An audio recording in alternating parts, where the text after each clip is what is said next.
Here's what I spent last week as a 23-year-old living in Massachusetts.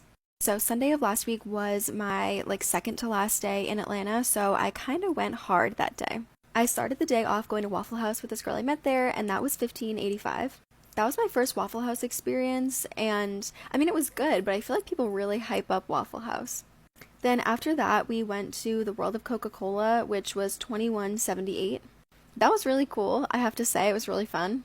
We actually started the morning off going to the Civil Rights Museum, and that ticket was $21.69. And then after that, I wanted to make sure I hit up everything, so I went to the aquarium, which was $43.55.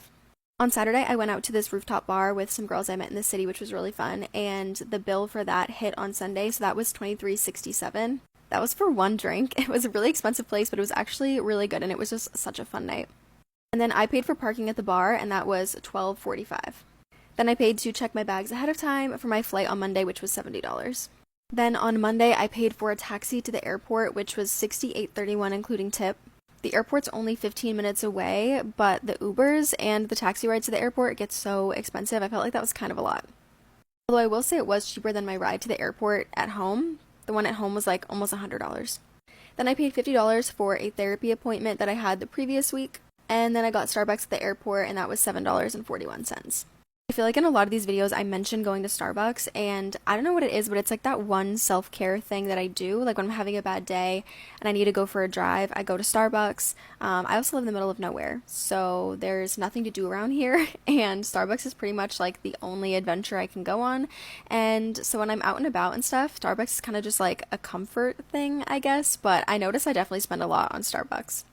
So on Tuesday, I started off my first full day being back at home, and I went to Starbucks because my anxiety was through the roof and I needed to go for a drive. So that was $6.58. Then I went to the grocery store and I treated myself to a little bouquet of flowers and some cookies, and I made that. So that was $13.34. On Wednesday, I got a charge for $23.99 from Amazon because apparently something that I shipped back in August has not made its way to them yet. And so apparently when that happens, they charge you for the item, which is wild, and I don't really know what I'm supposed to do about it, but yeah, so $23.99. On Thursday, I made another trip to Starbucks, and that was $6.58.